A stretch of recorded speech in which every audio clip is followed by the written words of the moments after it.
Hello students, मैं निखिल गुप्ता स्वागत करता हूं आपका इस वीडियो में, जिसमें हम लोग द्विघात समीकरण को हल करने की दो विधियों के बारे में बात करेंगे। एक तो पूर्ण वर्ग विधि और एक है श्रीधराचार्य सूत्र, जिसको आप द्विघाती सूत्र भी बोलते हो।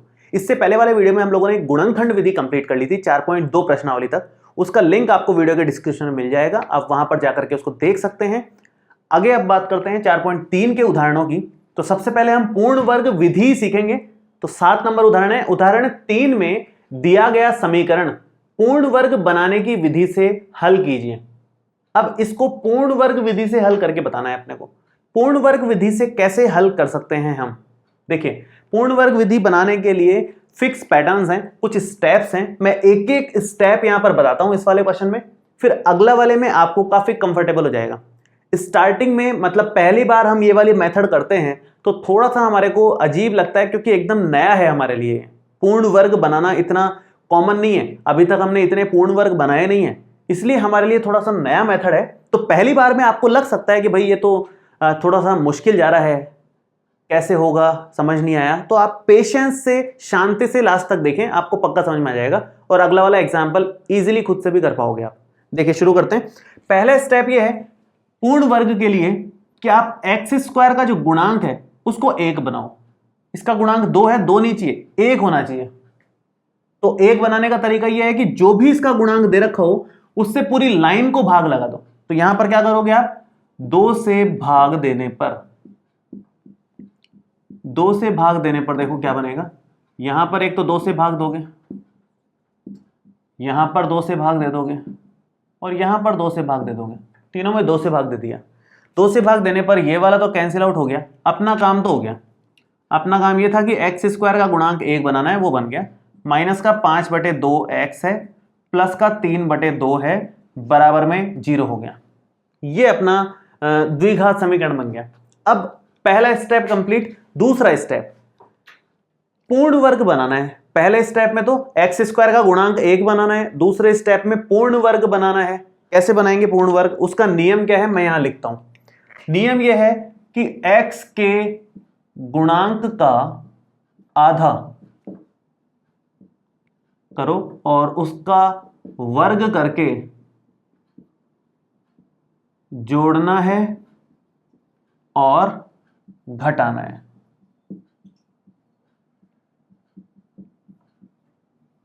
यह है तरीका पूर्ण वर्ग बनाने का। पूर्ण वर्ग ऐसे बनाया जाता है। x का जो भी गुणांक दे रखा है उसका आधा करो, फिर उसका वर्ग करो और जोड़ो और घटाओ। बैलेंसिंग के लिए जोड़ना और घटाना होता है। कैसे आधा किया जाए ध्यान से देखें। जैसे आपको 10 के लिए बोले कि 10 का आधा करना है, मान लो x का गुणांक है 10, उसका आधा करना है तो भाग में 2 देते हैं हम लोग, वो 5 हो जाता है।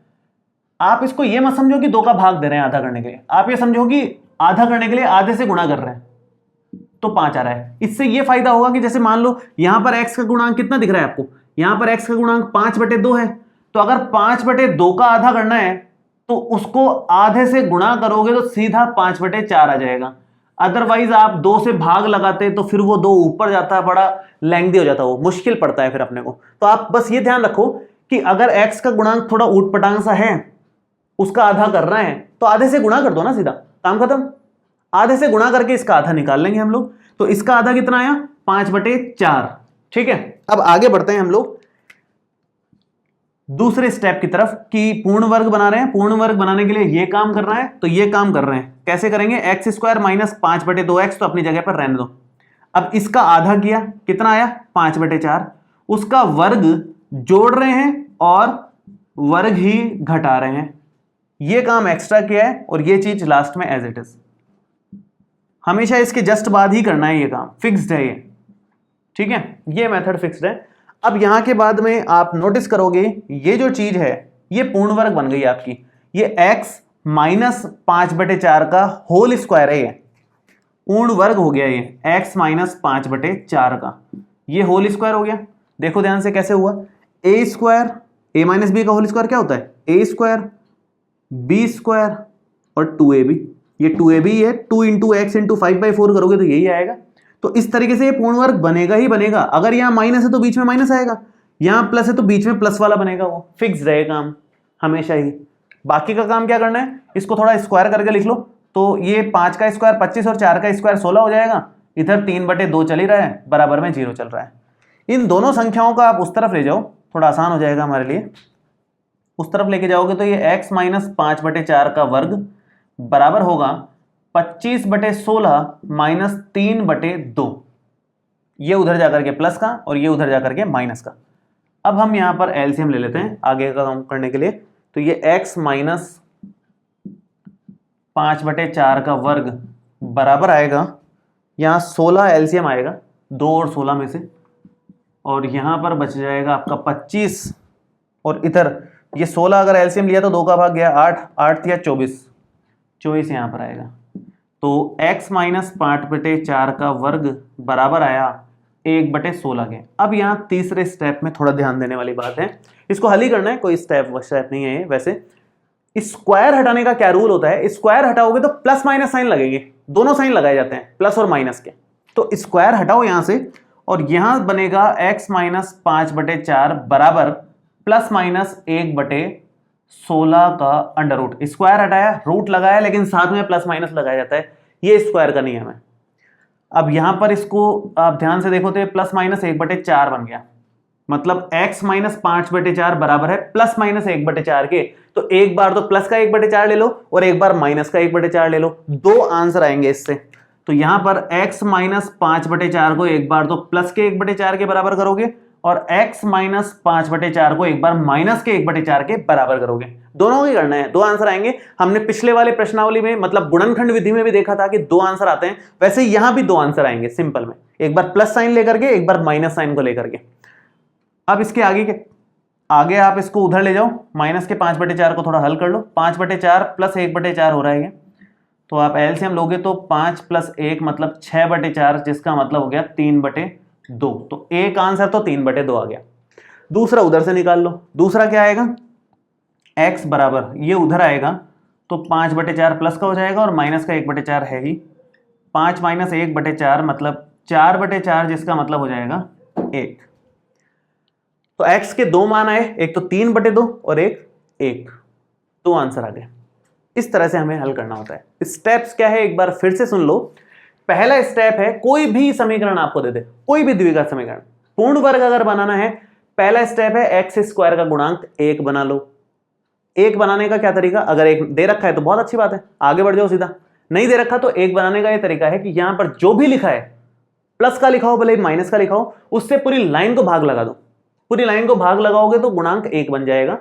उसके बाद सेकंड स्टेप पूर्ण वर्ग बनाओ। पूर्ण वर्ग बनाने के लिए क्या करना है, ये रूल लिख दिया आपके लिए पूर्ण वर्ग बनाने के लिए कि x के गुणांक का आधा का वर्ग जोड़ना है और घटाना है। ये लाइन रट लो, x के गुणांक का आधा का वर्ग, x के गुणांक के आधे का वर्ग, ये रट लो लाइन।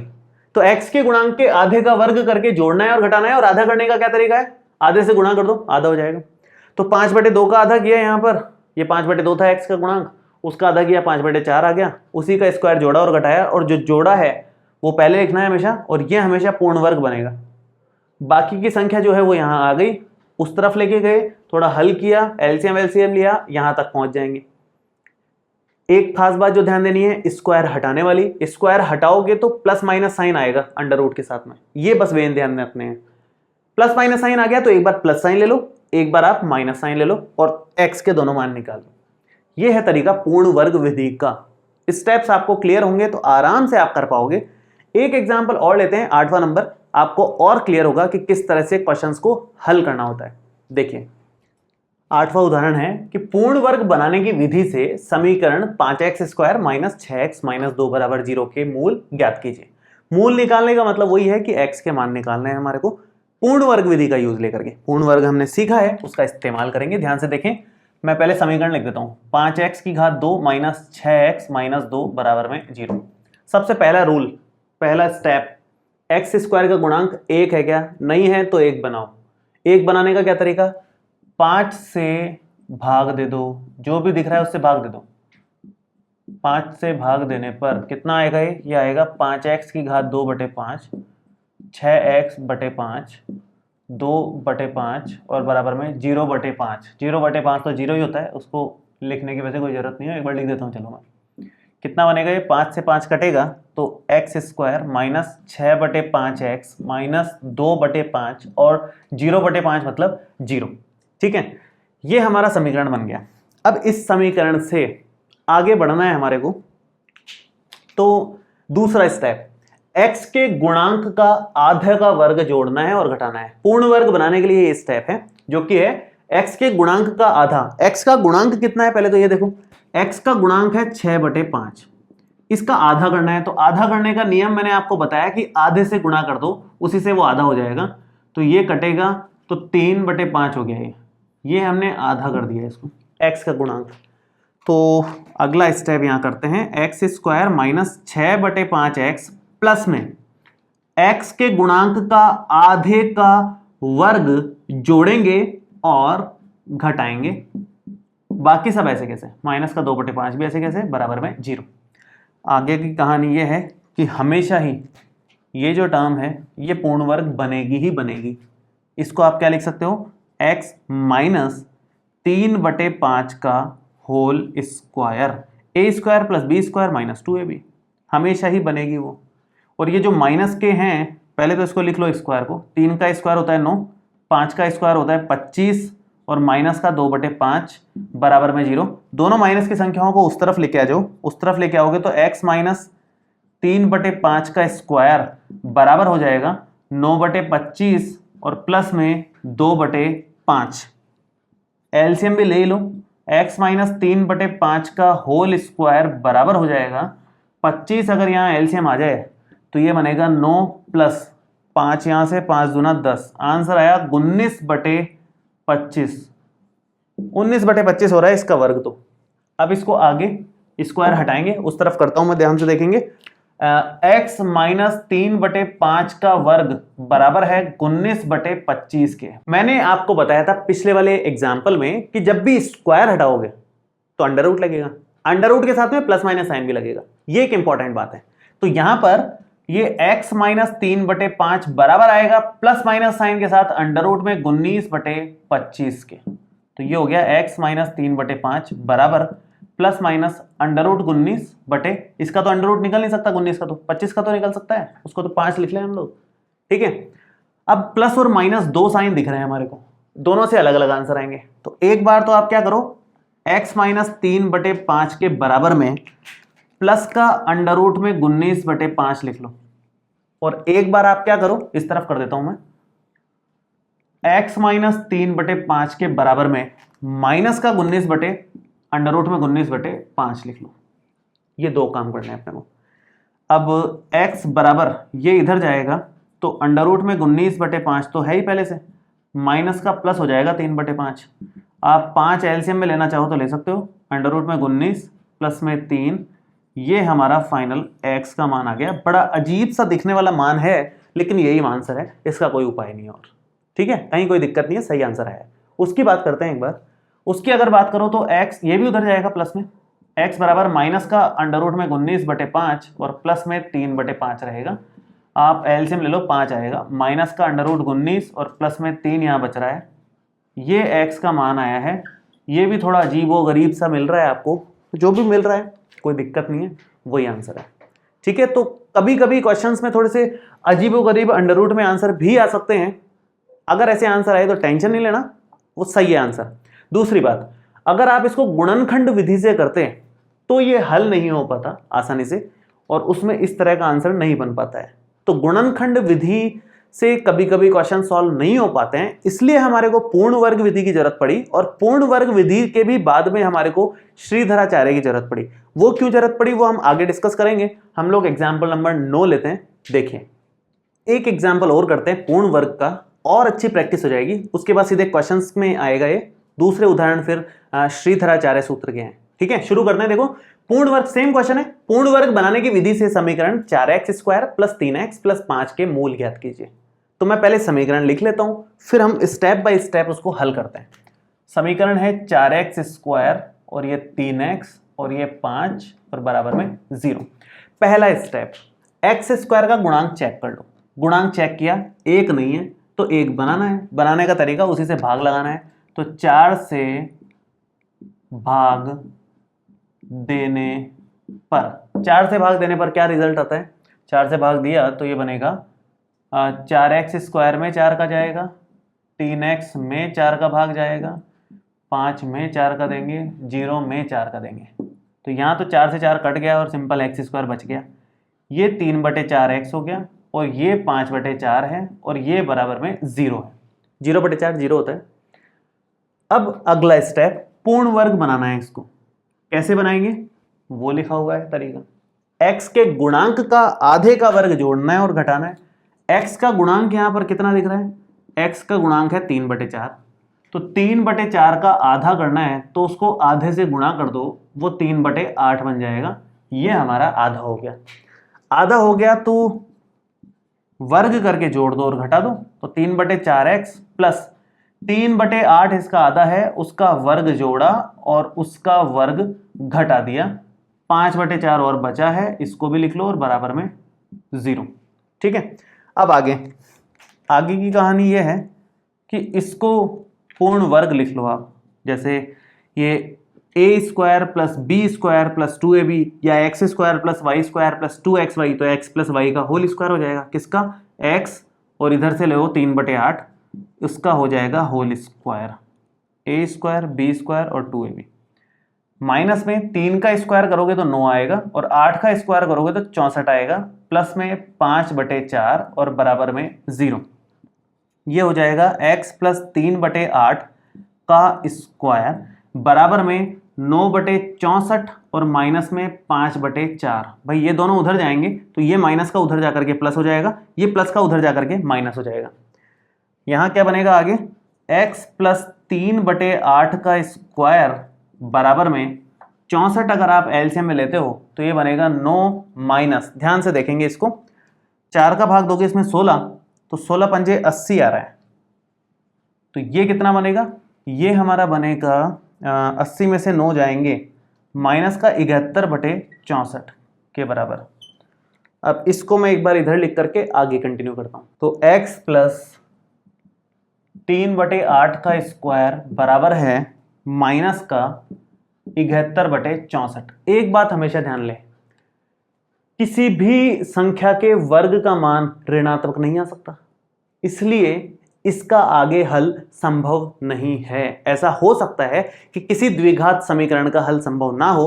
किस द्विघात समीकरण का हल संभव नहीं होगा, जिसमें वर्ग ऋणात्मक संख्या के बराबर आ जाएगा, उसमें हल संभव नहीं है, क्योंकि किसी का भी वर्ग ऋणात्मक हो ही नहीं सकता ना।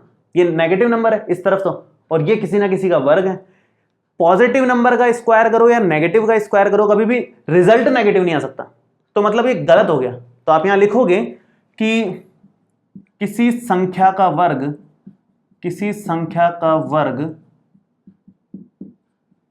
ऋणात्मक नहीं हो सकता, अतः दिए गए द्विघात समीकरण के मूल विद्यमान नहीं हैं, इसके मूल नहीं निकल सकते। तो ऐसा हो सकता है, आप उसकी टेंशन ना लें, अगर नेगेटिव आ रहा है तो सीधा लिख दो कि इसके मूल विद्यमान नहीं है, मतलब उसमें x के मान निकाल ही नहीं सकते, किसी भी मेथड से नहीं निकाल सकते, इससे ही नहीं, किसी भी मेथड का यूज लो, आपका x नहीं निकलेगा, ऐसा पॉसिबल है। ठीक है, तो ये हमने पूर्ण वर्ग विधि मेरे ख्याल से पूरी तरीके से समझ ली है। अब बात करेंगे श्रीधराचार्य सूत्र की, जो जिसको द्विघाती सूत्र भी बोलते हो आप लोग, क्वाड्रेटिक फॉर्मूला उसको हम लोग बोलते हैं। बहुत ही आसान है। अब क्या है कि पूर्ण वर्ग विधि में तो इतना लंबा चौड़ा सा करने पर आंसर आता है, वो सूत्र इतना सिंपल है कि सिंपल फॉर्मूला आपको अगर याद है, फॉर्मूले में वैल्यू रखनी है, तुरंत आंसर आएगा, मतलब फास्ट है वो थोड़ा सा। तो हमने गुणनखंड विधि के बाद डेवलप करी पूर्ण वर्ग विधि। क्यों? क्योंकि सबके आंसर गुणनखंड विधि से नहीं निकल सकते, इसका गुणनखंड निकालने बैठोगे निकलेगा ही नहीं, उसके बाद पता चलेगा कि भाई विद्यमान ही नहीं है इसलिए नहीं निकल रहा। लेकिन वैसे सोचते रहोगे लेकिन काम नहीं हो पाएगा। तो बहुत सारे, और अंडर रूट वगैरह वाले क्वेश्चंस आते हैं, तो बहुत सारे ऐसे क्वेश्चंस हो सकते हैं जिसमें गुणनखंड विधि थोड़ी फेल होती हुई दिखती है हमारे को। तो फिर पूर्ण वर्ग विधि आई। पूर्ण वर्ग विधि में बहुत लंबे चौड़े हो रहे थे क्वेश्चंस, तो डायरेक्ट आंसर निकाल लिया। पूर्ण वर्ग विधि के ही एप्लीकेशन है कि हम द्विघात सूत्र तक पहुंच पाए। तो पूर्ण वर्ग विधि का इस्तेमाल करके ही डायरेक्ट एक फॉर्मूला निकाला गया जिसको क्वाड्रेटिक फॉर्मूला, द्विघाती सूत्र या फिर श्रीधराचार्य सूत्र बोलते हैं, और उससे क्वेश्चंस बहुत आसान हो गए। तो वो हम लोग अब अगले वाले एग्जाम्पल से स्टार्ट करने वाले हैं। देखिए अब अगला द्विघाती सूत्र का है, एक बार क्वेश्चन पढ़ लेते हैं फिर शुरू करेंगे। प्रश्नावली 4.1 के प्रश्न संख्या दूसरे का पहला पार्ट को द्विघाती सूत्र से हल कीजिए। अब दूसरे का पहले पार्ट में हमने इक्वेशन बना ली थी, वो हमने 4.1 प्रश्नावली कर ली है। पिछले वाले वीडियोस आप एक बार देख लें, अगर नहीं देखे हैं तो वीडियो के डिस्क्रिप्शन में उनका लिंक आपको मिल जाएगा। अब यहां पर हम लोग समीकरण डायरेक्ट लिख लिए हैं, इसको केवल हल करेंगे द्विघाती सूत्र से। जो समझने की बात है वो हम करेंगे, केवल समीकरण बनाना नहीं सीख रहे हैं अभी। हल कैसे करें भाई? इसको हल करने का तरीका देखो ध्यान से, क्या है द्विघाती सूत्र। ये कहता है कि अगर आपका समीकरण ऐसे लिखा हुआ है, ऐसे ही होता है समीकरण, एक्स स्क्वायर होता है, एक्स होता है, अचर पद होता है, इस तरह से होता है। एक्स स्क्वायर के गुणांक को ए बोलते हैं, एक्स के गुणांक को बी बोलते हैं और अचर पद को सी बोलते हैं। जैसे अगर मैं यहां की बात करूं तो यहां ए का मान मतलब एक्स स्क्वायर का गुणांक 2 है, बी का मान मतलब एक्स का गुणांक 1 है, और अचर पद मतलब सी का मान माइनस का 528 है। तो इस तरह से हम एबीसी निकाल सकते हैं किसी भी समीकरण को देख करके, ठीक है। अब बात करेंगे कि भाई आंसर क्या आएगा, तो डायरेक्ट इसका आंसर है, सूत्र है एक्स का मान डायरेक्ट आएगा, ये रट लेना है अपने को, ये रटना ही पड़ेगा और कोई उपाय नहीं है इसका। माइनस का बी, फिर plus minus b square minus 4ac का अंडर रूट, और पूरे के बटे में 2a, ये पूरे के बटे में है शुरू से लेकर लास्ट तक, ठीक है। तो मैं एक बार सूत्र तो फिर से लिखता हूं, समझने में हमारे आसान रहेगा, याद भी हो जाएगा बार बार लिखने से। तो माइनस का b plus minus b square minus 4ac का अंडर रूट और नीचे 2a, मान रखो बस, सीधा मान ही आएगा इससे एक्स का हल करते ही, कुछ और एक्स्ट्रा दिमाग नहीं लगाना, सीधा सूत्र में मान रखना है।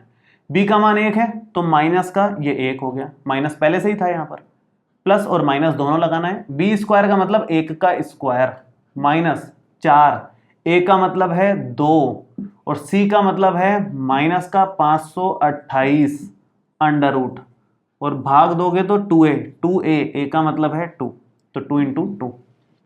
सॉल्व करते हैं थोड़ा सा। माइनस 1 प्लस माइनस, 1 का स्क्वायर तो 1 ही है, माइनस और माइनस मिलकर के ये प्लस हो जाएगा। 4 दूना 8, 8 को जब इससे गुणा करोगे तो ये आता है 4224 का ये अंडर रूट हो जाएगा और डिवाइड में आएगा 2 दूना 4। अब आप थोड़ा सा इसको और हल कर लो, प्लस माइनस ये हो गया 4225 का अंडर रूट और ये 4 डिवाइड में, तो x का मान कितना आ गया यहाँ से, इसका अंडर रूट अगर आप निकालो तो 65 आता है, 65 माइनस 1 प्लस माइनस 65 अपॉन में 4। अंडर रूट निकालने के तरीके आप लोगों ने सीखे होंगे, वो हम अभी डिस्कस नहीं कर रहे हैं, फिलहाल हम आगे बढ़ते हैं। यहाँ पर प्लस और माइनस 2 साइन दिख रहे हैं आपको, जैसे पूर्ण वर्ग विधि में प्लस को अलग सॉल्व करते थे, माइनस को अलग सॉल्व करते थे, वैसे यहाँ भी प्लस को अलग और माइनस को अलग सॉल्व करेंगे, उससे 2 आंसर आएंगे, हमेशा ऐसा होगा, सूत्र में ही प्लस माइनस लगाया हुआ है। तो यहां पर एक बार तो आप प्लस साइन ले लो, x बराबर -1 प्लस 65 बटे में 2, और एक बार आप माइनस साइन ले लो, -1 माइनस 65 बटे में 2, 2 नहीं सॉरी 4 है, दोनों 4 है, तो 65 में से 1 गया तो 64 बटे 4, ये तो 16 आ गया, एक आंसर तो 16 हो गया। दूसरा चेक करते हैं, x बराबर आ गया माइनस का 66 बटे 4, 2 के पार्ट ऐसे कट रहा है, माइनस का 33 बटे 2 आएगा। तो 2 आंसर आए x के, मतलब इसके मूल 2 जो आए वो कौन कौन से आए, 16 और माइनस का 33 बटे 2, ये हमारे फाइनल आंसर है। तो श्रीधराचार्य सूत्र से बहुत आसान हो जाते हैं क्वेश्चंस, इतनी कम कैलकुलेशन के बाद आंसर मिल जाता है अपने को। अगर यही पूर्ण वर्ग विधि होती तो कंपैरेटिवली ज्यादा मेहनत करनी पड़ती है, ज्यादा लंबा निकल जाता है क्वेश्चन, तो बहुत जगह हमें आसान होता है इससे करना, ठीक है। अगला एग्जाम्पल और करते हैं, देखिए अब उदाहरण नंबर 11 जैसे हमने 2 क्वेश्चंस और करे हैं, 4.1 प्रश्नावली में भी था, 4.2 में भी था, और तीसरे में ये उदाहरण आया है। देखो 2 ऐसे क्रमागत विषम धनात्मक पूर्णांक ज्ञात कीजिए जिनके वर्गों का योग 290 हो। अब यहां एक खास बात ध्यान देने वाली है, 2 क्रमागत विषम धनात्मक पूर्णांक की बात चल रही है। अभी तक जो बात चल रही थी वो क्रमागत धनात्मक पूर्णांक आए थे 4.1 और 4.2 में। क्या क्या आए थे मैं लिखता हूं एक बार, दोनों ही आपको एक्सप्लेन कर देता हूं, पूरा का पूरा हिसाब किताब बता देते हैं। एक तो है क्रमागत धनात्मक पूर्णांक, पिछले 2 प्रश्नावलियों में तो यही शब्द आ रहा है, और उसी टाइम मैंने आपको विषम पूर्णांक और सम पूर्णांक का भी बता दिया था, हालांकि मैं फिर से बताता हूं।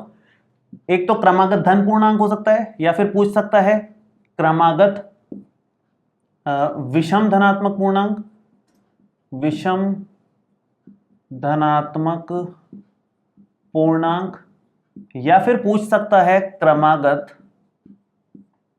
सम धनात्मक पूर्णांक।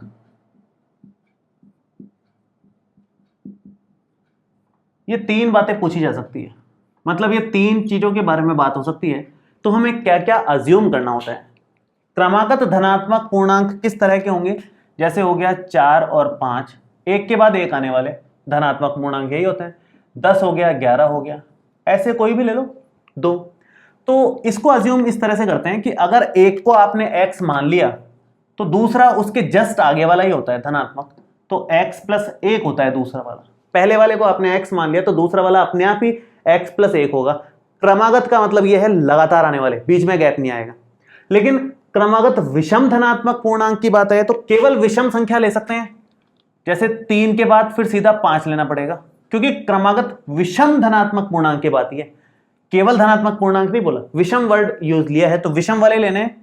इसके बाद मान लो आपके पास 17 आ जाए, 17 के बाद फिर 19 लेना पड़ेगा। तो विषम धनात्मक पूर्णांकों में 2 का गैप होता है, सिंपल धनात्मक पूर्णांकों में 1 का ही गैप होता है, तो इसको x और x प्लस 1 मान लेते हैं। अगर जैसे ये x हुआ तो इसके बाद 2 जोड़ने पर अगला मिलता है, तो मतलब अगर एक को आपने x माना तो दूसरे को x प्लस 2 मानना पड़ेगा। इस तरह से अज्यूम किया जाता है क्रमागत विषम धनात्मक पूर्णांक को, और क्रमागत सम धनात्मक पूर्णांक भी सेम ही चलता है। क्यों, क्या है लॉजिक उसके पीछे? लॉजिक बहुत सिंपल सा है। धनात्मक सम पूर्णांक लेंगे तो 4 जैसे मान लो पूर्णांक है सम वाला, इसके आगे वाला कौन सा मिलेगा? 6। सेम ऐसे ही मान लो 10 है, 10 के आगे कौन मिलेगा? 12, क्योंकि केवल सम लेने हैं। क्रमागत ही है, सम के हिसाब से तो क्रमागत है, एक के बाद एक आ रहे हैं। और एक अगर आपने x मान लिया तो इसमें 2 जोड़ने पर अगला वाला मिलेगा, एक अगर आपने x मान लिया तो इसमें 2 जोड़ने पर अगला वाला मिलेगा। तो यहां पर आप लिख सकते हो एक अगर हमने x मान लिया तो दूसरा वाला अगेन x प्लस 2 ही मिलेगा। तो इन दोनों परिस्थितियों में हम ये मानते हैं अगर क्वेश्चन आ जाता है तो, और सिंपल अगर क्रमागत धनात्मक पूर्णांक बोलता है तो हम ये मानते हैं। 4.1 और 4.2 में हमने ये माना था, अब हमें विषम की बात चल रही है तो हम ये मानेंगे। तो माना 2 क्रमागत विषम धनात्मक पूर्णांक x और x प्लस 2 हैं। ऐसे करेंगे शुरुआत। मेरे ख्याल से आपको क्लियर हो गया होगा, लॉजिक में हमने यहां पर डिस्कस किए हैं। अब यहां पर मैं लिख लेता हूं, ये तो रफली बात है, काम यहां से शुरू कर रहे हैं। माना 2 क्रमागत विषम धनात्मक पूर्णांक x तथा x प्लस 2 हैं। ठीक है, अब आगे बात करें तो इसने बोला है कि जिनके वर्गों का योग, इसका वर्ग करो, इसका वर्ग करो और जोड़ दो, इनके वर्गों का योग 290 के बराबर है। खत्म बात। इससे समीकरण मिल जाएगी, समीकरण को द्विघात समीकरण लगा के हल कर लेना। द्विघात से करो या किसी से भी करो, इसने तो लिखा नहीं है किससे करना है, जो आपको उचित लगता है उससे करो, कोई दिक्कत नहीं है। नंबर सबसे मिलेंगे, आंसर सबसे सेम आएगा। करते हैं स्टार्ट। a प्लस बी का होल स्क्वायर, तो a square plus b square plus 2ab is equal to 290। तो ये बन गया एक्स स्क्वायर, और एक्स स्क्वायर होता है 2x स्क्वायर, 2 का स्क्वायर हो जाएगा 4, 2 इंटू 2 हो जाएगा 4x, और इक्वल में आएगा 290। ठीक है, तो क्या बन रहा है? ये बन रहा है 2x स्क्वायर प्लस में 4x है, प्लस में 4 है, और इसको भी इधर ही ले लो तो माइनस का 290 बराबर में 0। थोड़ा सा सॉल्व करते हैं। 2x स्क्वायर प्लस 4x, अब ये थोड़ा हल होकर के माइनस का 286 बन जाएगा बराबर में 0। आप थोड़ा ध्यान दे तो यहाँ से 2 कॉमन आ रहा है, थोड़ा हमारे लिए आसान हो जाएगा। 2 कॉमन ले लेते हैं। देखो 2 अगर कॉमन लें तो यहाँ से तो सिंपल एक्स स्क्वायर बचेगा, यहाँ से 2x रह जाएगा, और इसमें अगर 2 का भाग दे तो 143 बन रहा है बराबर में 0।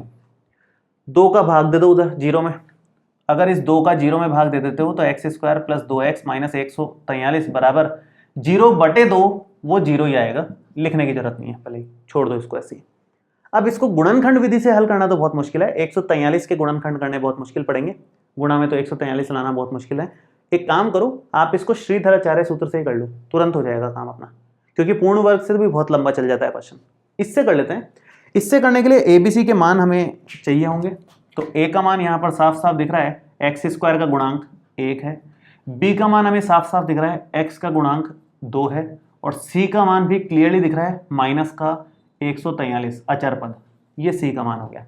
ABC तीनों के मान हैं, तो ये सूत्र में मान रख दो। इस सूत्र को मैं वापस नहीं लिख रहा हूं क्योंकि जगह नहीं है, फिर मिटाना पड़ जाएगा मुझे। तो यहीं से आपको सूत्र लिखना है एग्जाम में, यहां से मैं डायरेक्ट कर रहा हूं। तो x का मान क्या आएगा, ध्यान से देखें, माइनस का b मतलब माइनस का 2, ठीक है। उसके बाद प्लस माइनस b स्क्वायर मतलब 2 का स्क्वायर माइनस 4, a का मतलब है 1 और c का मतलब है माइनस का 143, ये अंडर रूट में, और भाग में हम लेंगे 2a मतलब 2 गुणा 1, ठीक है। थोड़ा हल कर लेते हैं इसको, जगह की थोड़ी शॉर्टेज है तो थोड़ा इस तरफ और ले लेते हैं इसको। ये बन जाएगा हमारा, देखो x बराबर माइनस का 2 तो है ही, प्लस माइनस 2 की घात 2 4 हो गया, माइनस माइनस प्लस हो गया, और 143 को अगर 4 से गुणा करते हैं तो ये बनता है 572, ये बन रहा है। और डिवाइड में ये 2 तो है ही, तो यहाँ से x का मान आएगा -2 प्लस माइनस 576 का अंडर रूट और नीचे 2, तो x इज इक्वल टू आ गया -2 प्लस माइनस 576 का अंडर रूट कितना होता है, 24 का वर्ग होता है क्योंकि 576, तो ये 24 आ जाएगा यहाँ, और भाग में 2 चल ही रहा है। अब एक बार आप प्लस साइन ले लो, एक बार माइनस साइन ले लो, आपका काम हो जाएगा। तो यहाँ कर लेते हैं, एक बार मैं प्लस साइन लेता हूँ, तो माइनस का 2 प्लस में 24 बटे में 2, 24 में से 2 गया तो 22 बटे में 2 मतलब 11 आ गया एक। तो दूसरा एक बार माइनस साइन ले, तो x बराबर माइनस का 2 माइनस का 24 बटे में 2, माइनस 24 माइनस 2 मिलके माइनस का 26 बटे 2 मतलब माइनस का 13 आ गया। माइनस का 13 तो हो नहीं सकता क्योंकि क्वेश्चन में ही धनात्मक पूर्णांक की बात चल रही है, तो मतलब x का मान क्या पॉसिबल है, सिर्फ 11, और कुछ पॉसिबल नहीं है। तो x का मान अगर 11 हो गया तो 2 क्रमागत विषम पूर्णांक हमारे क्या हो जाएंगे, एक तो 11 और एक क्या हो जाएगा 11 प्लस 2 मतलब 13, ये फाइनल आंसर है। इसको आप अलग से लाइन बना करके लिख लेना, जगह नहीं है मेरे पास इसलिए मैं लिख नहीं रहा हूं। क्या लिखोगे कि अतः 2 क्रमागत विषम धनात्मक पूर्णांक 11 तथा 13 हैं, ऐसे पूर्णांक जिनका वर्गों का योग करेंगे तो 290 आएंगे। आप करके देख लेना प्रैक्टिकली, आराम से आंसर मैच हो जाएगा। एक लास्ट एग्जाम्पल और करते हैं इस वीडियो में, 12th वाला, बाकी के हम अगले वीडियो में करेंगे फिर, क्योंकि काफ़ी ज़्यादा हो रहे हैं तो वो नेक्स्ट वीडियो में डिस्कस करेंगे।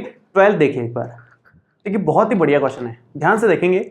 एक ऐसे आयताकार पार्क को बनाना है जिसकी चौड़ाई इसकी लंबाई से 3 मीटर कम हो, वो बनाया हुआ भी है। ये पार्क दिया हुआ है आयताकार जिसकी चौड़ाई उसकी लंबाई से 3 मीटर कम दे रखी है, ये डायग्राम दिया हुआ है क्वेश्चन में। तो ये x+3 है, उससे 3 कम, यहाँ पर x आ गया। आगे इसने बोला इसका क्षेत्रफल पहले से निर्मित समद्विबाहु त्रिभुजाकार जिसका आधार आयताकार पार्क की चौड़ाई के बराबर है, मतलब इसका आधार हम देखें तो ये भी x ही होगा, जाहिर सी बात है क्योंकि ये आयत है, आयत में आमने सामने वाले बराबर होते हैं, तो ये x होगा। अब ऊंचाई इसकी 12 मीटर दे ही रखी है, से 4 वर्ग मीटर अधिक हो, मतलब इसका क्षेत्रफल त्रिभुज से 4 ज्यादा है, बस इतनी सी बात है। तो हमें बोला है आयताकार पार्क की लंबाई और चौड़ाई ज्ञात करो। बहुत सिंपल सा है, आप पहले दोनों का क्षेत्रफल लिख लो, फिर हम आराम से करेंगे, वापस से पढ़ेंगे और करेंगे उसको सॉल्व। पहले क्षेत्रफल लिख लेते हैं हम लोग।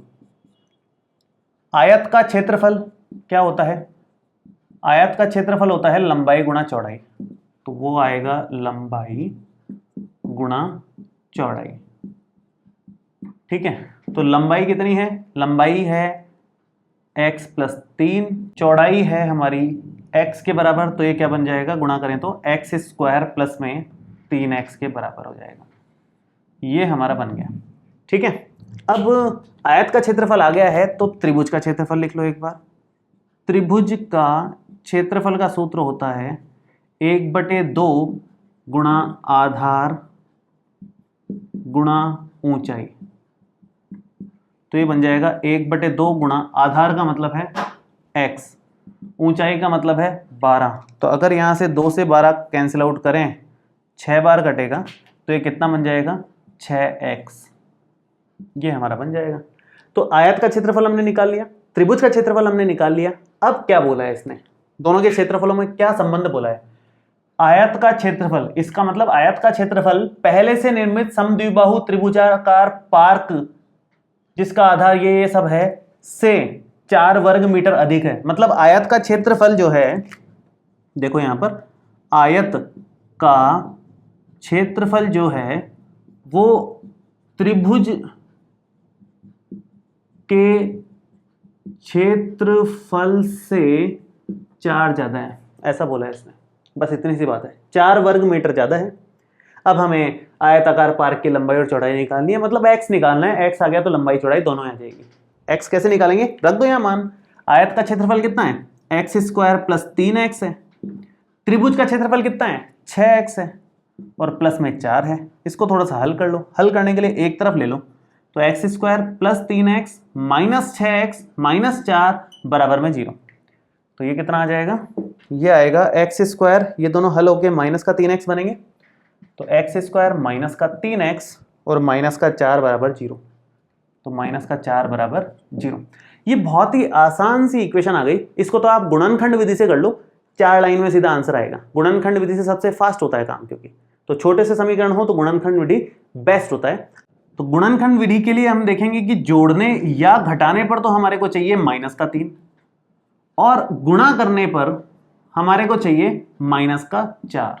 तो ऐसी कौन सी संख्याएं हो सकती है जोड़ने घटाने पर तो -3 आए, गुणा करने पर -4 आए? तो 4 लाने का तरीका क्या है, या तो 2 गुणा 2 से 4 आता है, या फिर 4 गुणा 1 से 4 आता है। यही हमारे काम का है, क्योंकि 4 और 1 का डिफरेंस 3 क्रिएट कर देगा, 4 और 1 से बन जाएगा। तो क्या आंसर बनेगा इसका फाइनली? इसके आगे वाला स्टेप, ये सब रफ का काम है, इसके आगे का स्टेप है x स्क्वायर माइनस का 4x प्लस का 1x और माइनस का 4 बराबर 0। माइनस का 4 इसलिए क्योंकि माइनस का 3 लाना था, तो बड़ी संख्या को माइनस लेना पड़ा। ठीक है, x कॉमन ले लो शुरू के दो में से, इन दोनों में से x कॉमन आएगा तो x माइनस 4 हो जाएगा। इन दो में से कॉमन ले लिया, उसके बाद इन दो में से कॉमन लो, आगे के दो में से कुछ कॉमन नहीं है तो एक कॉमन ले लो, जिसके साथ कुछ भी कॉमन नहीं आ रहा है तो एक कॉमन ले लेना चाहिए हमें। ठीक है, क्या बनेगा ये x माइनस 4 और x प्लस 1 बराबर में 0। ये हमने बहुत बार किए हैं क्वेश्चन। इसको 0 के बराबर किया, इसको 0 के बराबर किया, x का मान आ गया 4 के बराबर, x का मान आ गया -1 के बराबर। गुणनखंड विधि हमने पिछले वाली प्रश्नावली में करी थी, तो आपको याद होगी।